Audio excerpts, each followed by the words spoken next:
সেদিন তারানাথের বাড়িতে গিয়ে দেখলাম সে তামাক খাচ্ছে। জিজ্ঞাসা করলাম, কি মন খারাপ নাকি? কই না তো, ওই পুরনো দিনের কথা ভাবছিলাম একটু। বসো তোমরা, আমি ভিতরে গিয়ে চায়ের কথা বলে আসি। চায়ের কথা বলে এসে তক্তপোষের উপর বসে তারানাথ বলল, যা, হুকোটা আবার গেল নিভে, আবার নতুন করে ছিলিম সাজতে হবে। এরপর কিশোরী একটা পাসিং শোয়ের প্যাকেট তারানাথের তক্তপোষের পাশে রাখল। তারানাথ সেটা থেকে একটা সিগারেট বার করে ধরালো। এরপর আমি বললাম, আচ্ছা, পুরনো দিনের কথা ভাবছিলেন বললেন, তা আপনার ছোটবেলার কোনো কাহিনীর কথাই আজ বলুন না, শুনি। এবার তারানাথ বলতে শুরু করল, ছোটবেলায় একা একাই মাঠে ঘাটে ঘুরে বেড়াতাম। এমনই একদিন দুপুরে খাওয়া দাওয়া করে সবাই ঘুমিয়ে পড়েছে। আমি বাড়ি থেকে বেরিয়ে চলে গেছি সাঁতরা দিঘির পাড়ে। খেলা করতে করতে কখন পাশের গ্রামের মাঠে চলে গেছি ঠিক বুঝতে পারিনি। ভালো করে ঘুরে দেখি আশেপাশে কেউ কোথাও নেই। এরপর মাঠের মধ্যে অনেকটা দূরে একটা চটকা গাছ দেখতে পাই আমি, এবং এও দেখতে পাই সেই গাছের নিচে কেউ একটা বসে রয়েছে।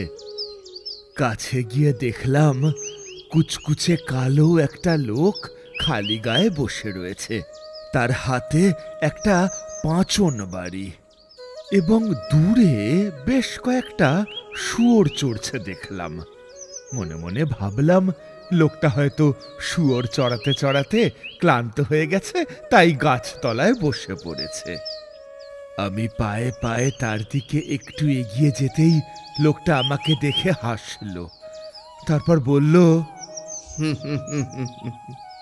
আসো, এদিকে আসো, তোমার জন্যই অপেক্ষা করে বসে আছি।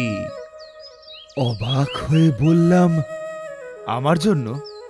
হ্যাঁ, তোমার সাথেই কথা বলার জন্য আজ আমাকে এখানে পাঠানো হয়েছে। আমি জিজ্ঞাসা করলাম, কে পাঠিয়েছে?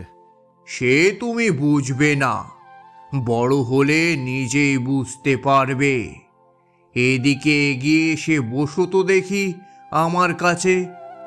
তারপর লোকটা আমার কপালে হাত দিয়ে কি সব দেখল। তারপর বলল, এই শিকড়টার উপর বসো তো দেখি খোকা।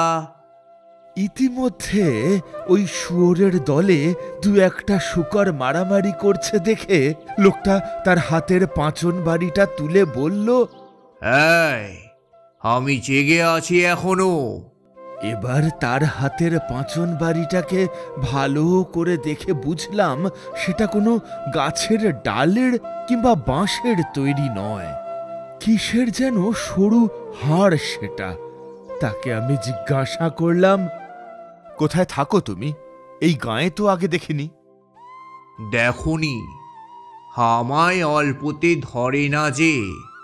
এই আকাশ বাতাস গাছপালা সবের মধ্যেই আমার বাস। লোকটার কথা কিছুই বুঝতে পারলাম না। তারপর আবার তাকে প্রশ্ন করলাম, তুমি শুয়োর চড়াও? কই না তো, তুমি এখানে যাদের দেখছো এরা তো কেউ শুয়োর নয়।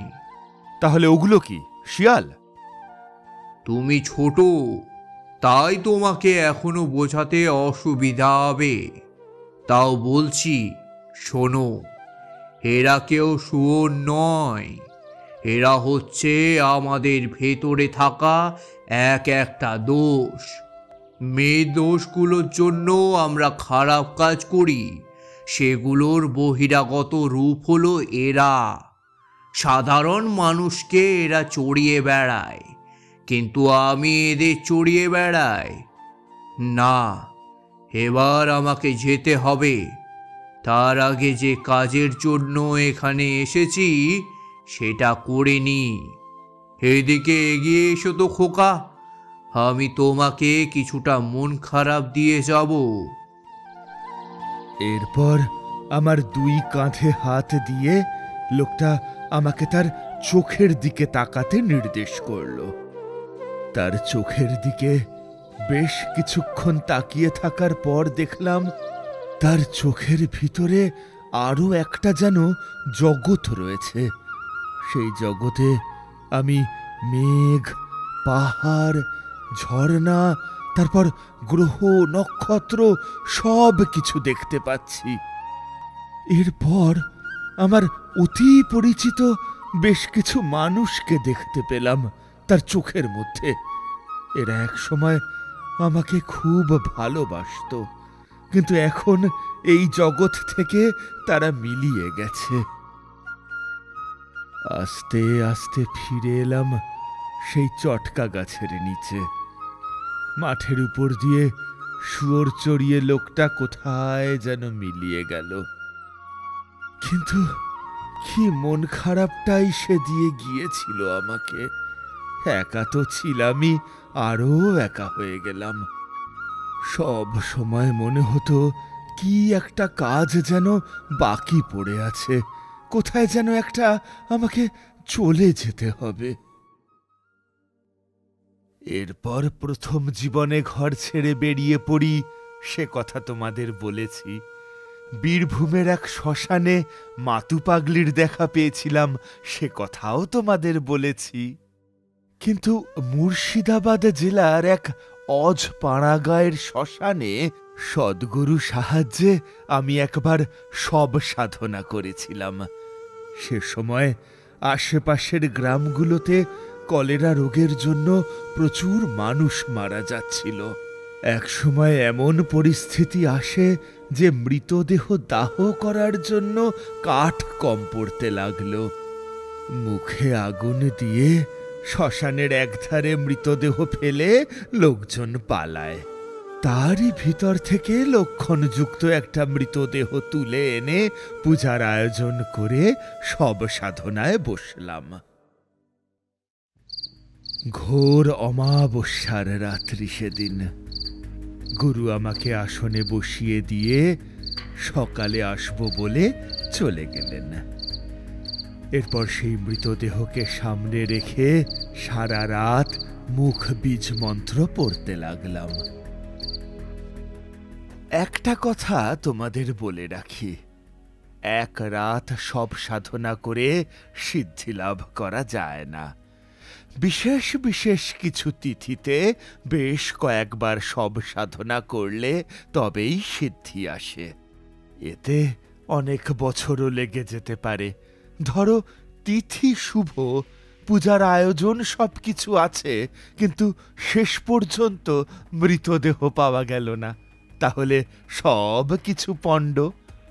আমারও হয়েছিল ঠিক সেরকমই। নানাবিধ কারণের জন্য ওই একবারের বেশি আর সব সাধনা করতে পারিনি। গুরু আমাকে বলেছিলেন, শোনো তারানাথ, সময় মতো সাধনা শেষ করো, তা না হলে কিন্তু ঘোর বিপদ। যে সবের উপর তুমি সাধনা করলে, সাধনা পুরোপুরি শেষ না করলে সেই সবের আত্মা কিন্তু সময় মতো তোমায় ক্ষতি করার চেষ্টা করবে। আমি তোমার ভাগ্য গণনা করে দেখেছি, একটানা সাধনা তুমি করতে পারবে না। মাঝে মাঝে বেরোবে, আবার বাড়ি ফিরে যাবে, আবার বেরোবে, বেশ কিছুদিন পর আবার বাড়ি ফিরে যাবে, এইভাবেই চলবে। সব সাধনা কিন্তু ঘরে বসে করার জিনিস নয় তারানাথ। কিন্তু তোমার কপালে একটা আশ্চর্য যোগসূত্র দেখতে পাচ্ছি। কোনো মহাপুরুষ বা মহাসাধক তোমাকে কৃপা করবেন। গুরুকে জিজ্ঞাসা করলাম, কি ধরনের মহাপুরুষ? সব রকম সাধনার ঊর্ধ্বে চলে গিয়েছেন এমন কোন মহাপুরুষ, যার নাম উচ্চারণ করার যোগ্যতা আমার নেই। তিনি তোমাকে অনেক বড় বিপদের হাত থেকে রক্ষা করবেন। আমি ব্যস্ত হয়ে জিজ্ঞাসা করলাম, কবে কবে তাঁর দেখা পাবো? তার দেখা তুমি পেয়েছ। গুরুর এ কথা শুনে অবাক হয়ে বললাম, সে কি, কবে? তা জানি না। গুরুর এ কথায় বললাম, আমি এক মহাসাধকের দেখা পেলাম, অথচ চিনতে পারলাম না। সব সাধকের যে একরকম রূপ হবে তার কোনো মানে আছে কি? হয়তো সে অন্য কোনো রূপ ধারণ করেছিল, তাই তাকে তুমি চিনতে পারোনি।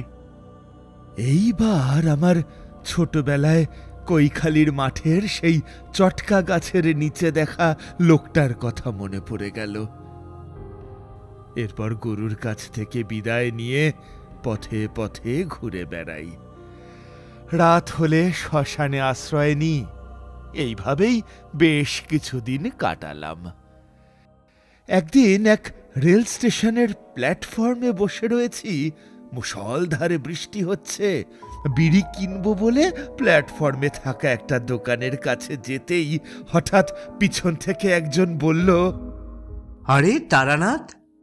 পিছন ঘুরে দেখি আমাদের গ্রামের রমাপতি দাঁড়িয়ে রয়েছে। ছোটবেলায় রমাপতি আমার একমাত্র বন্ধু ছিল। হাসি মুখে তার কাছে এগিয়ে যেতেই সে বলল, কতদিন পরে তোর সাথে দেখা। এখানে কি করছিস রে? তোর গেরুয়া বস্ত্র কই? আমি কি সন্ন্যাসী হয়ে গেছি নাকি যে গেরুয়া পরে ঘুরবো? তুই সন্ন্যাসী হসনি?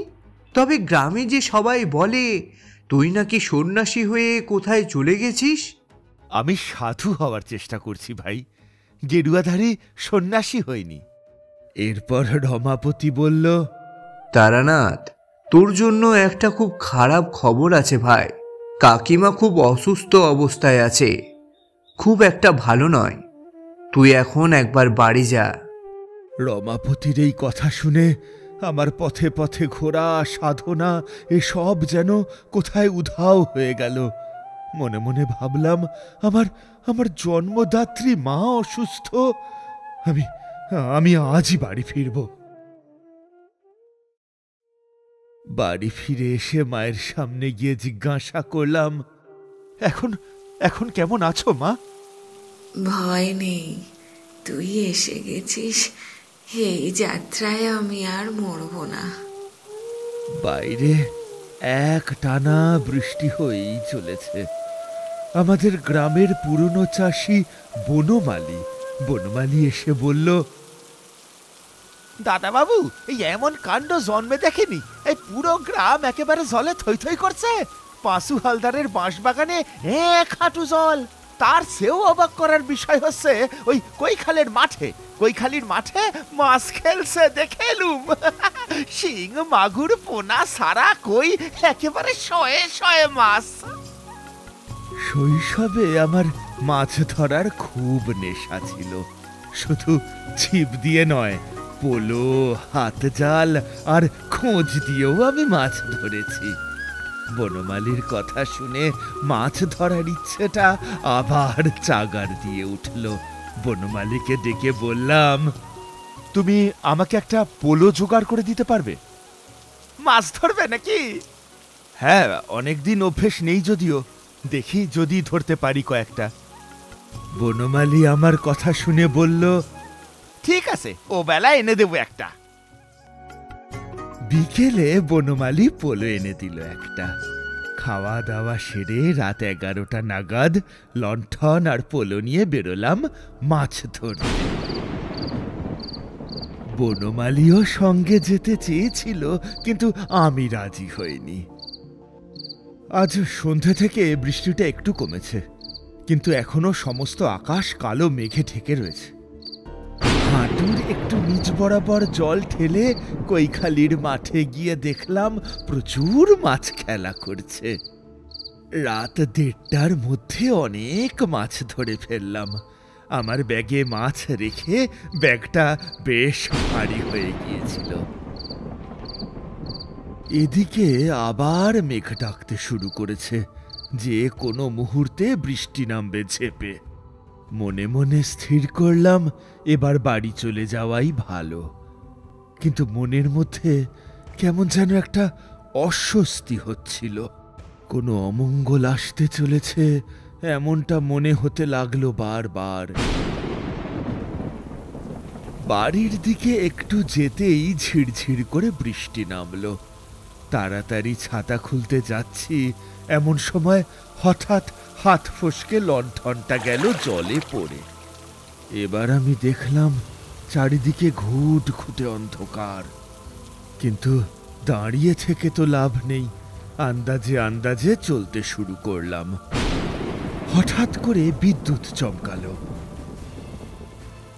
বিদ্যুতের আলোয় দেখলাম একটা মানুষ সোজাসুজি আমার দিকে এগিয়ে আসছে। কয়েক সেকেন্ডের আলোয় দেখলাম লোকটার গা খালি, পরনে একটা নেংটি মতো কাপড়। সবচেয়ে অবাক করার বিষয়, ওই লোকটাকে আমি চিনি। এরপর মনে করতে শুরু করলাম লোকটাকে যেন দেখেছি। কোথায় কোথায় অকস্মাৎ আমি বুঝতে পারলাম, এবং এটাও বুঝতে পারলাম আমি এখন ভয়ানক বিপদের মধ্যে পড়েছি। জীবিত অবস্থায় এই মাঠ থেকে বের হতে পারবো কিনা তার নিশ্চয়তা নেই, কারণ যে মানুষটার মৃতদেহের উপর বসে 6 মাস আগে আমি সব সাধনা করেছিলাম, তারই সব এগিয়ে আসছে আমার দিকে। মনে মনে ভাবলাম, গুরুর কথাই ফলে গেল। সময় মতো সাধনা সম্পন্ন করতে পারিনি, তাই ওই মূর্তি তার বদলা নিতে আসছে। আস্তে আস্তে জলে শব্দ না করে ডান দিকে পা ফেলে এগিয়ে যেতে লাগলাম। কোনো মতে যদি আমি গ্রাম অবধি পৌঁছতে পারি, তাহলে ওই মূর্তিকে আমি ঠেকাতে পারবো, কিন্তু এই কৈখালির মাঠে দাঁড়িয়ে তো তা সম্ভব নয়। অনেকখানি সরে এসেছি, তারপর হঠাৎ আবার বিদ্যুৎ চমকালো। এবার সেই আলোয় দেখতে পেলাম সেই মূর্তিও তার গতিপথ পাল্টে সোজাসুজি আমার দিকে আসছে। আমারই ভুল, অন্ধকারের মধ্যেও যে ওই মূর্তি সব কিছু স্পষ্ট দেখতে পাচ্ছে, এটা আগেই বোঝার দরকার ছিল। একবার শেষ চেষ্টা করার জন্য আমি হাতের সমস্ত কিছু জিনিসপত্র মাঠে ফেলে দিয়ে দৌড়ে পালানোর চেষ্টা করলাম। হঠাৎ অন্ধকারের মধ্যে উঁচু কিসের সঙ্গে ধাক্কা খেয়ে পড়লাম জলের মধ্যে। এরপর ডান পায়ের হাঁটু আর কিছুতেই সোজা করে উঠতে পারছিলাম না। যন্ত্রণায় আমার মাথা ঝনঝন করে উঠেছিল। বেশ কিছুক্ষণ আর উঠতে পারবো না বুঝতে পারলাম। এরপর হঠাৎই সেই সব দেহের ছপ ছপ করে জলের উপর পায়ের আওয়াজ শুনতে পেলাম। সে ক্রমশ এগিয়ে আসছে আমার কাছে। হই এলো এমন সময় আমার চারপাশে জলে অগন্তি পায়ের ছপ ছপ শব্দ শুনতে পেলাম। কারা যেন ছুটে যাচ্ছে এদিক ওদিক। আশ্চর্য, এখানে আসতে হলে জল পেরিয়ে জানান দিয়ে আসতে হবে, কিন্তু এরা যেন শূন্য থেকে জেগে উঠল এই মাঠের মধ্যে। এইসব ভাবছি, এমন সময় আমার চারদিকে এক পাল শুয়োরের ঘোঁত ঘোঁত শব্দ শুনতে পেলাম। এই দুর্যোগে কৈখালির মাঠে শুয়োর এলো কোথা থেকে? তা একটা নয়, দুটো নয়, পায়ের আওয়াজে বুঝতে পারছি 15-20টা প্রাণী ছুটোছুটি করছে। সঙ্গে সঙ্গেই আমার মনে পড়ে গেল আমার ছোটবেলায় দেখা সেই অদ্ভুত মানুষটাকে, সরু হাড়ের মতো একটা দণ্ড দিয়ে যিনি শূকর চড়াচ্ছিলেন। তবে কি তিনি? আমি স্পষ্ট বুঝতে পারছিলাম আমার খুব কাছে এসে কেউ দাঁড়িয়েছে। তাকে আমি দেখতে পাচ্ছি না, কিন্তু অনুভব করতে পারছি। এবার আমার মন থেকে ভয়ের অনুভূতি মুছে গিয়েছে।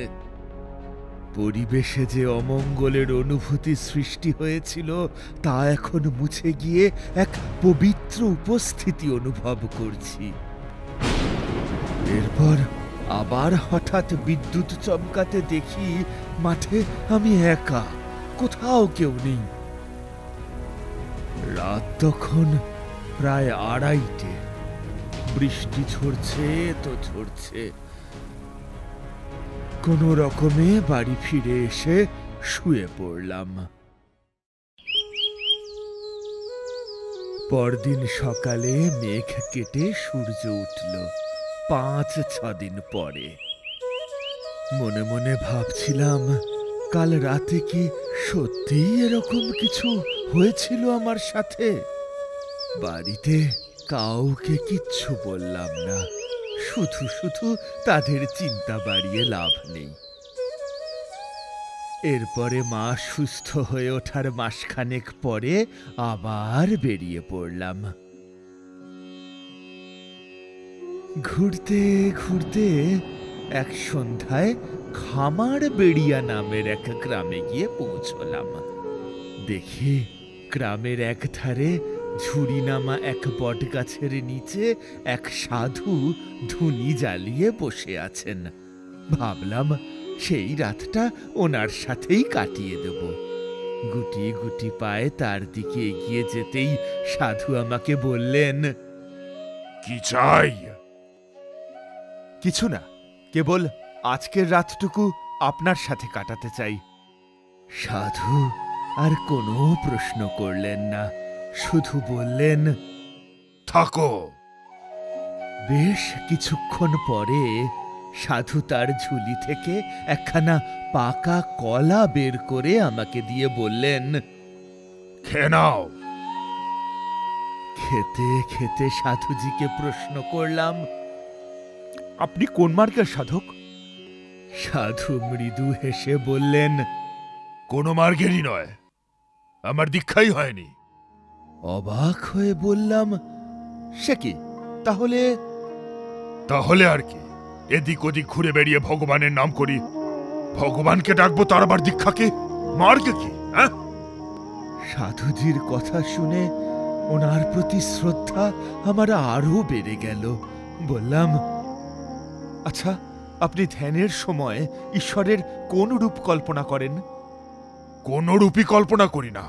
মনকে কেন্দ্রীভূত করতে পারলে ঈশ্বরের রূপ কল্পনার প্রয়োজনই পড়ে না। দুরকম শক্তি মহাবিশ্বে ক্রিয়াশীল, একটা শুভ শক্তি আর ঈশ্বর বিরোধী অশুভ শক্তি। ঈশ্বর বিরোধী অশুভ শক্তির ক্ষমতাও কিন্তু কম নয়। বৌদ্ধ ধর্মে একেই মারহ হিসেবে কল্পনা করা হয়। কাল ভৈরবের মাধ্যমে জগদীশ্বর এই শক্তির দমন করেন। কাল ভৈরব? কে কাল ভৈরব? তিনি অশুভ শক্তির প্রয়োগকর্তা। দক্ষিণ কালিকা তন্ত্রে এর রূপ কল্পনা করা হয়েছে এইভাবে: মহাবলশালী পুরুষ, ঘোর কৃষ্ণবর্ণ, নগ্ন গাত্র। রিপুতারণ তার প্রধান কর্ম। শূকরের ছদ্মবেশে লোভ, কাম, ক্রোধ ইত্যাদি রিপু তার বশীভূত। নিজের বুকের পাঁজরের একখানা হাড় দিয়ে তিনি তাদের শাসন করেন। আমি তখন বিস্ফারিত চোখে এই বর্ণনা শুনে অবাক হয়ে বসে রয়েছি। এই বর্ণনা তো শৈশবে কৈখালির মাঠে দেখা সেই লোকটার সাথে হুবহু মিলে যাচ্ছে। এবার আমার গলা শুকিয়ে যেতে শুরু করেছে। সেদিন রাতে স্বয়ং কাল ভৈরব এসে আমার প্রাণ বাঁচিয়েছিলেন। শৈশবেই তার অপার করুণার স্পর্শ আমি পেয়েছি। তারপর কি হলো? তারপর আর কি, এই জীবন আমার এমনই কাটল। দেখি যদি পরজনম বলে কিছু থাকে, তাহলে অন্তত এবারের ভুলগুলো আর করব না। আমাদের এই গল্প যদি আপনাদের ভালো লেগে থাকে তাহলে অবশ্যই লাইক করবেন এবং শেয়ার করবেন। আমাদের এই চ্যানেলটিকে তো আপনারা আগে থেকেই সাবস্ক্রাইব করেছেন, শুধু বেল আইকনটি টিপে নোটিফিকেশন অন করে দিন, যাতে আমাদের পরবর্তী কাজগুলোর খবর আপনাদের কাছে সবার আগে পৌঁছয়। ধন্যবাদ।